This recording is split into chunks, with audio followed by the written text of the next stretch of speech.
Hey, I think I cursed in this once or twice, but I just want to put this in here anyway. If you don't want to hear me curse, don't watch. Thank you for watching. Hi, my name is Alesha, and if this is your first time visiting my channel, welcome. So, I forgot a few little things in the first two parts, so this is kind of like an unofficial part 3 / Auntie's notes. Trinius, I'm sorry, I keep messing up your name, has a bunch of good stuff that I actually forgot to add. I went back in the video and took a couple more quotes out. So let's just see how we can keep this moving.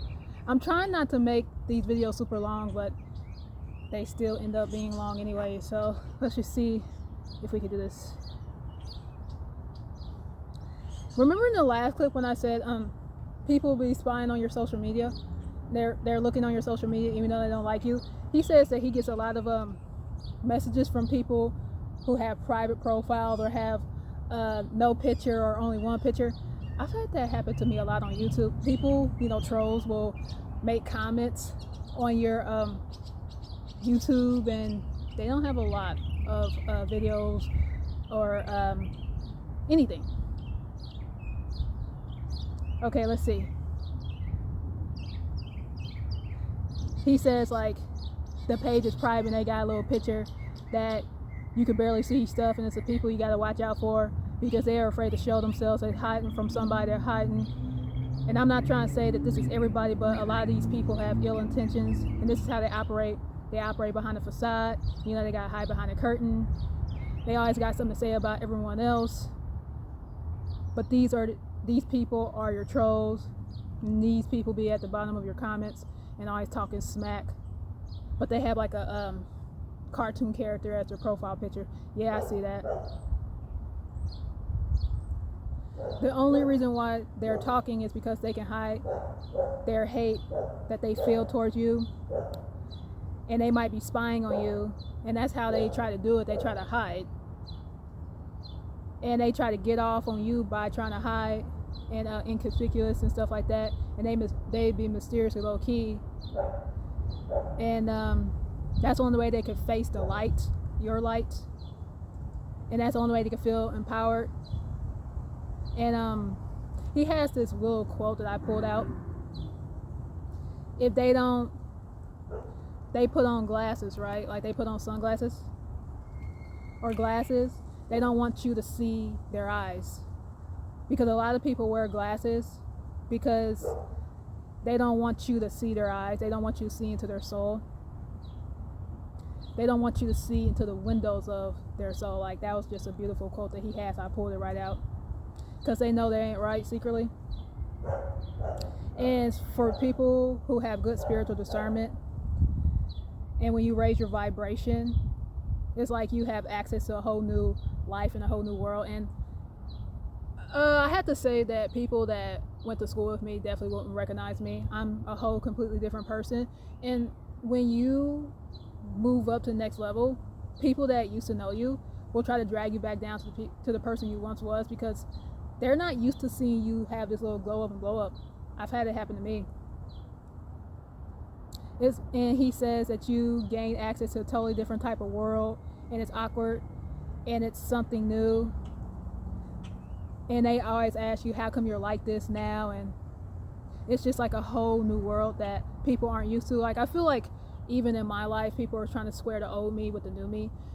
People have mistaken my kindness for weakness too much, and I stopped being the go-to person to people I couldn't go to. And I had to be honest, like a lot of people nowadays, you're mean, or you got this mean side. No, I made adjustments to my boundaries, and you don't have access to me like you used to, and you're pissed off. Close.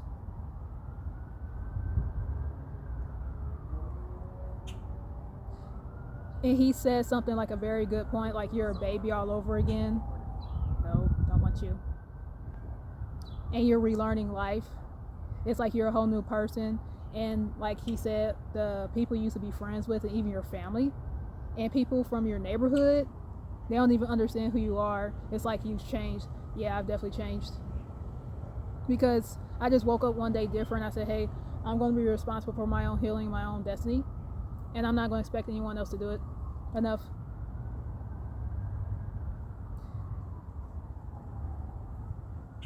let me skip over that part. He has this good point where he says you're more calm, more educated, and they had to change. And a lot of people aren't happy with that. Like if you grew up, this is a good example. If you grew up in the hood and you go back to the hood and you're still that same homeboy on the block, those same people are not gonna like you anymore because you've changed. You've changed your ways, and they'll laugh in your face because they don't understand why you are the way you are now, and they haven't changed themselves, and they don't want to do anything different. They don't want to put in the work. They don't want to change, so they're just mad at you that you're putting in the changes and you're putting in the work. And since you want to go somewhere different and you want more and you want to be successful, they'll make you feel some kind of way. Yeah, I agree. Like I had a bunch of friends just hate on me because, well, they're technically not friends because friends really want to see you do well, but my acquaintances definitely started acting a certain way. Oh, there's a loose dog. Hey, baby. Stray dog. How you doing? I don't think he's aggressive, but let me get going on this video just in case because I just don't want to get bit. But we're just going to keep going, and if I get a little friend come in my video, he might say hey, but I don't know. But anyways, these people want to start feeling a kind of way because they're not helping themselves out of their own circumstances, and they see you doing it and they don't even understand how you're doing it. And it bothers people when you're following your purpose in life and when you're following your purpose to be on the top shelf and you want to be the next star or whatever. You got gifts, you got the talent, you're intelligent. They just don't understand why they hate you so much, but why they're still attracted to you. You know what? This is just something that came up and just like a random thought. Why did people always used to think that I was responsible for their own lives? You're responsible for making the changes in yourself. Like for example, I've had old classmates thought that I was supposed to turn them on to things because they thought I had it easy or something, and I wasn't trying to keep up with them in the same ways that they were trying to keep up with me. And I just always found it to be weird. Like, shit, you're responsible for your own life. I'm not responsible for your social life. I'm not responsible for making you be successful. You're responsible for your own successes. Quit trying to ride my bandwagon. If they were nicer people, I would consider helping them, but at the end of the day, I'm not responsible for you. You're responsible for you. You earn what you get. I've earned what I get. So I just never understood that part, that people just thought I was supposed to turn them on to stuff, especially when I was younger. Weird. So anywho, let's keep going.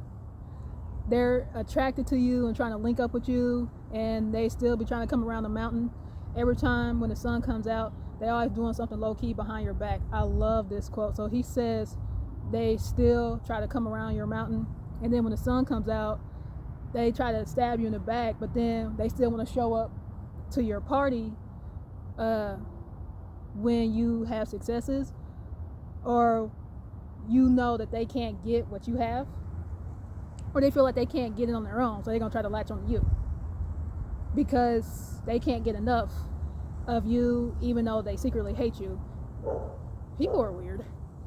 They hate you, but then they think that when things are going good for you, they're entitled to the successes and the good things. No, just off record, the people that I cut and the people that cut me, I don't want you back in my life, and you're not entitled to anything that I have. So I've been getting a lot of calls from people from my past lately, and I've been declining them. I have no interest in reconnecting at all. So anyways, they can't get enough of you. They're really inspired, and they deep down know that there's stuff that they can learn from you, but their whole pride and ego won't let them do it. So he puts a example in here about his job and his manager. And sometimes when your manager realizes that you are more talented than she is or he is, they don't promote you because they don't want you doing better. Have you ever had the situation where you're at a job and people keep passing you up for promotions because they're just afraid that you're going to do better than them, right? And this is why, and he says, the chosen ones are hated because you're just on a spiritual level. You're living in a new world, and it causes you to have new friends. Yeah, I had to start over and cut my losses. A lot of people from my past I just don't talk to anymore. I mean, there's a couple people here and there that I've reconnected with. Like I said in the video clip 2 back, I connected with an old high school friend and an old grade school friend, and that was because we went to whole completely different schools, and they don't talk to the people from my past. Like, they didn't go to my same grade school, and the high school friend wasn't in the same deanery, so it was an understanding. So those were okay, but some people, a good portion of people from my past I don't talk to. So he says that you have totally new friends. Like, you have to go to different places. You can't even shop at the same places anymore because you just don't feel the same energy anymore. You can't even eat the same foods in the same places that you used to because your body will start rejecting it. You can't eat that stuff no more. You can't drink like you used to. Yeah, I would say the older I've gotten, there's some foods that my body don't like, and I think some of that's a chronic illness thing, and that just comes with the territory. But whatever. You're becoming more pure as a person, and you heal yourself, and the more you heal yourself, the old self might try to come back, but your higher self is not going to let you go back to your old self. And this is why people hate on you for no reason. You probably say, damn, like, I'm the nicest person ever. Like, I will give them money, I will give them the hat off my head, the shirt off your back. Yeah, I feel like I do things without expectation, and I like to be nice and give people things, but also people have taken advantage too much, so I had to start creating boundaries, because the givers give.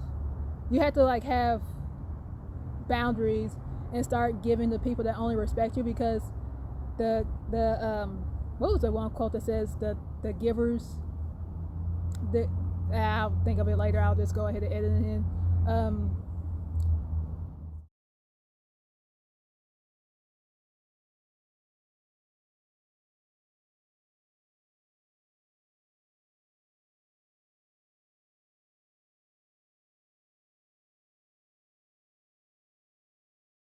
You know, you will let that person come stay with you for free, and you bought them Christmas gifts, and it's the same people that you help are the ones who are stabbing you in the back. Yes, I feel like there's some people out there who I tried to really be nice to, and the only thing they did was try to hurt me. It's ridiculous.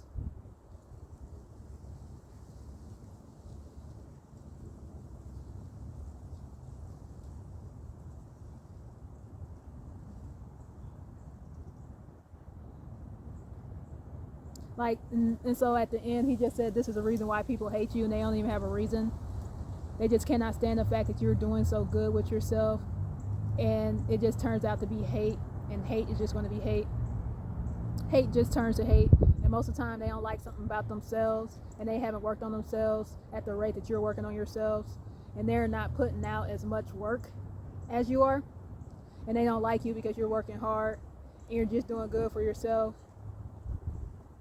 And like, he says a part here that sometimes people think you better. No, I do things for me, and I'm not competing with nobody. And a lot of people who try to compete with me, like, you're not even worth competing with. Like, no offense, I'm not in competition with anybody. The only person I'm competing with is myself. But like you said, you can't say that to a hater, like he says, because at the end of the day, like, the time that they spend hating, they could be focused on themselves and working on themselves and working on their own growth, but you can't tell them that. And it's just honestly an excuse to not like you. You're putting in the work, you're getting things done, you're following your dreams, and you're going after what makes you happy.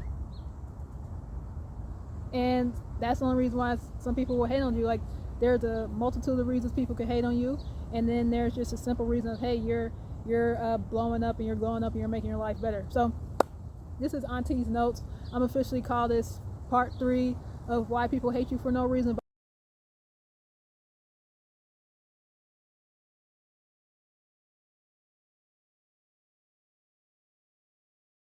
But I might put a little title in here. But anywho, thank you for watching. Toodles. At the time of this video, it's actually the NCAA tournament, and I'm taking a break from watching basketball to make this video because I want to keep it moving. But